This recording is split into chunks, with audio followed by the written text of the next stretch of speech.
Bonjour à tous, j'espère que vous allez excellemment bien aujourd'hui. On se retrouve pour faire le débrief de Tunisie-Australie. 21e match de cette Coupe du Monde 2022 et encore un match à 11 h et encore une surprise au niveau du score avec la victoire de l'Australie 1-0. C'est vrai que les matchs à 11 h pour le moment sont compliqués pour les équipes, on va dire, un petit peu favorites de chacun des matchs. Ça a rarement permis à ces équipes-là de s'imposer ou de se s'imposer facilement. N'hésitez pas à vous abonner à la chaîne, à réagir dans les commentaires, à mettre un pouce bleu, à partager la vidéo sur les réseaux sociaux, notamment auprès de vos proches si vous pensez que ça peut les intéresser. Allez voir TikTok, allez voir également EPS 2.0 sur Spotify. Et on commence tout de suite. Tunisie-Australie. Match où les Australiens ont fait une très bonne première mi-temps, ça a été plus compliqué en deuxième mi-temps, et où les Tunisiens auraient pu revenir.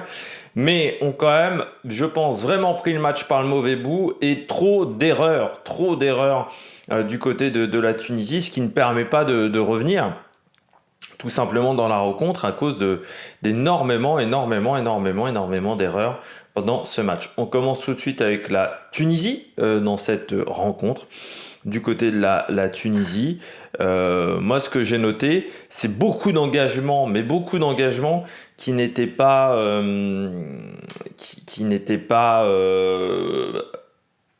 vraiment réussis. C'est-à-dire beaucoup d'engagement physique, mais où on fait également beaucoup de fautes dans ce match. Alors certes, de l'autre côté aussi, je pense qu'il y a les Australiens, il y a des fautes qui n'ont pas été sanctionnées, je trouve. On aurait pu foutre des jaunes aussi aux Australiens, il faut le dire. L'arbitre, je suis pas sûr qu'il ait fait un excellent match. Parce que bon, les Australiens auraient mérité également de prendre des cartons jaunes. Je comprends pas quand on met 15 fautes dans une rencontre qu'il n'y a aucun joueur qui a un carton jaune. Ça me semble assez extraordinaire. Mais du côté des Tunisiens, beaucoup trop d'engagement pas maîtrisé, beaucoup trop de fautes au niveau physique. On n'a pas réussi à mettre le pied sur le ballon pendant une grande partie de la première mi-temps. Deuxième mi-temps, oui, mais ils n'en ont pas fait grand-chose. Beaucoup d'erreurs au niveau des passes. Le milieu de terrain a été en grande difficulté. L'entrée de Wabi Gazri, par contre, a fait vraiment du bien à cette équipe tunisienne. Mais trop d'erreurs, trop d'écart entre les lignes en première mi-temps. Il y avait au moins 15-20 mètres entre chaque ligne. Ça ne pouvait pas le faire. Et puis, une défense très fébrile. C'est-à-dire qu'il n'a pas fallu énormément d'attaques à l'Australie pour trouver l'ouverture dans cette défense tunisienne. Cette défense, je trouve, était extrêmement fébrile. C'est qu'à chaque fois que les Australiens rentraient dans la surface de réparation, il y avait gros danger. Donc ça, c'est quand même pas normal. Et puis beaucoup de pertes de balles. C'est-à-dire que les pertes de balles du côté des Tunisiens, pendant toute la première mi-temps, ça a été extrêmement compliqué. Mais surtout, je pense qu'ils sont allés au combat alors qu'ils auraient dû tenter de produire du jeu face à ces Australiens, et ils ont voulu aller à la castagne. Sauf qu'ils se sont fait bouger sur tous les duels. Ils ne gagnent pas énormément de duels pendant la rencontre, les Tunisiens. Et ils se sont fait bouger pendant toute la rencontre. Et normalement, on n'aurait pas dû avoir ce match-là. C'est-à-dire les Tunisiens auraient dû proposer du jeu et les Australiens auraient dû bétonner en défense. Sauf que ça presque était, en première mi-temps, c'était presque l'inverse. C'était presque les Australiens qui produisaient du jeu et les Tunisiens qui défendaient. En deuxième mi-temps, on est revenu un peu plus à la normale, sauf que les Tunisiens n'ont pas fait grand-chose de leur ballon d'attaque. Du côté des Australiens, ce que j'ai aimé, moi, c'est toujours ce côté gauche. Ce côté gauche marche extrêmement bien du côté des Australiens, il faut le dire. Donc, McGree, Godwin, Benic, ça marche. En fait, les côtés marchent très bien du côté des Australiens. Donc ça, c'est vrai que j'ai bien aimé. J'ai bien aimé également du côté de ce match, du côté des Australiens, les duels. C'est vrai qu'ils ont été très forts sur les duels. Alors déjà parce qu'ils ont des joueurs qui ont des beaux physiques, voilà, qui ont des physiques solides. Et c'est vrai que c'est compliqué d'aller les chercher. J'ai trouvé aussi qu'ils connaissent leurs qualités, les Australiens. C'est-à-dire ils savent qu'ils ont des qualités de vitesse, mais que ce ne sont pas les plus grands joueurs techniques. Et c'est simple, mais efficace, le jeu australien. C'est-à-dire que c'est assez facile à contrer quand on veut le contrer, le jeu australien. Mais en fait, ça fonctionne. C'est-à-dire qu'ils font avec leur niveau de jeu. Ils n'essayent pas de faire des dribbles dans tous les sens. Non, ils font ce qu'ils savent faire, ce qu'ils maîtrisent. Et je trouve que ça, c'est intelligent de leur part. Alors moi j'ai eu un peu plus de mal avec la défense, je trouve que parfois la défense, notamment sur les replacements, elle était prise de vitesse, notamment par les attaquants tunisiens, donc ça j'ai trouvé ça un peu moins bien, et puis sur les offensives, j'aurais voulu un peu plus de montée offensive, mais peut-être qu'ils ne voulaient pas se faire contrer, et c'est surtout un truc que j'ai repéré après qu'ils aient mené 1-0, donc c'était peut-être également une consigne de l'entraîneur, une fois que tu ouvres le score, de rester assez défensif pour éviter de se faire égaliser très rapidement. Mais je trouve que l'Australie, c'est simple, c'est efficace, ça fonctionne.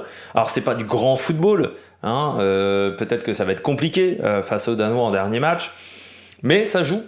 Ça joue à leur niveau et bon, bah, quand la Tunisie joue pas à son niveau, comme ça a été le cas aujourd'hui, et bah, ça lui permet de passer devant. On passe aux joueurs du match, parce que j'ai pas grand chose d'autre à dire sur cette rencontre. Ça quand même, on peut juste résumer cette rencontre. Je trouve que l'arbitrage a été quand même compliqué. Je trouve qu'il y a eu beaucoup d'engagement. Le jeu a été très haché. On a 31 fautes sur la rencontre, ce qui est assez élevé sur cette Coupe du Monde, parce que c'est quand même une Coupe du Monde où on laisse jouer. On le laisse même trop jouer, je trouve, parce que il y a quand même des équipes où l'Australie, par exemple, là, il y avait des fautes de boucher, un petit peu du côté de l'Australie, où il n'y a pas de carton jaune, c'est pas normal pour moi. Je trouve que vraiment la Tunisie n'a pas pris le match par le bon bout, mais c'était un match qui était très haché, parce qu'il y avait quand même pas mal de fautes, et surtout beaucoup d'engagement, beaucoup de combats, et en fait assez peu de beau football. Ça, c'est un petit peu triste du côté de ces deux formations. Donc les joueurs du match, du côté de l'Australie, moi je dirais Moy, parce qu'il fait extrêmement mal, je trouve, à l'équipe adverse, dans ses transmissions de ballon, dans tout ce qu'il a fait. Je trouve qu'il a été bon dans ses transmissions de balles pour les attaquants. Voilà, donc je trouve que c'est bien ce qu'a fait Moy pendant cette rencontre, surtout qu'il a pris quand même pas mal de taquets pendant le match. C'est-à-dire que c'est vrai que les Tunisiens avaient bien vu que c'était un joueur qui avait posé des problèmes à l'équipe de France, donc ils lui ont mis pas mal de taquets. Après, Ryan aussi fait un bon match parce que notamment il y a un arrêt sur une frappe qui est assez déterminant pendant cette rencontre, d'une frappe tunisienne qui est pas facile en demi de volée où il y a un rebond et il fait du bon boulot à ce moment-là, mais il a arrêté pas mal de ballons intéressants, Ryan, qui je rappelle est le capitaine de cette équipe. Et du côté de l'équipe tunisienne, moi, je dirais Kazri, Wabi Kazri, qui quand il est rentré en cours de match, a fait beaucoup de bien à cette équipe tunisienne. C'est là où je trouve l'équipe tunisienne est devenue vraiment dangereuse pour l'Australie. Et je dirais en joueurs qui ont été un peu en dessous, je dirais Leidouni. Leidouni a fait un mauvais match. Il prend un carton, il sort en plus. C'était vraiment compliqué, je trouve, pour Leidouni. Il s'est fait bouffer, manger par les joueurs australiens, ce qui est assez surprenant, je trouve. On passe à la suite du programme dans ce groupe D. Ce groupe D, donc là, qui était à son troisième match. Donc, je rappelle qu'à 17h, c'est l'équipe de France qui joue dans ce groupe D face au Danemark. Et puis, on aura une dernière journée, ça sera le 30 novembre à 16h. Il y aura donc Australie-Danemark et Tunisie-France dans ce groupe. Ça sera le 30 novembre à 16h. Et au niveau du classement, pour le moment, c'est pas une bonne nouvelle pour la Tunisie qui n'a qu'un point en 2 matchs. Mais c'est pas une bonne nouvelle non plus pour les Danois, cette victoire des Australiens. Parce que ça veut dire que si les Danois n'arrive pas à accrocher le match nul face à l'équipe de France ou n'arrive pas à gagner face à l'équipe de France, eh bien elle se retrouve en situation délicate. Et pour l'équipe de France, oui, si on gagne, c'est bien. Si on gagne le prochain match face au Danemark, c'est bien. Par contre, si on ne gagne pas, si on fait match nul, la situation sera très serrée et le match face à la Tunisie sera dangereux. Donc ça serait bien qu'on gagne du côté du dernier match de ce groupe D. J'espère que vous avez aimé cette vidéo. Si vous avez aimé cette vidéo, n'hésitez pas à vous abonner à la chaîne, à réagir dans les commentaires, à mettre un pouce bleu. Et puis nous, on se retrouve pour de nouvelles aventures sur l'Amérique Production. Ciao, ciao!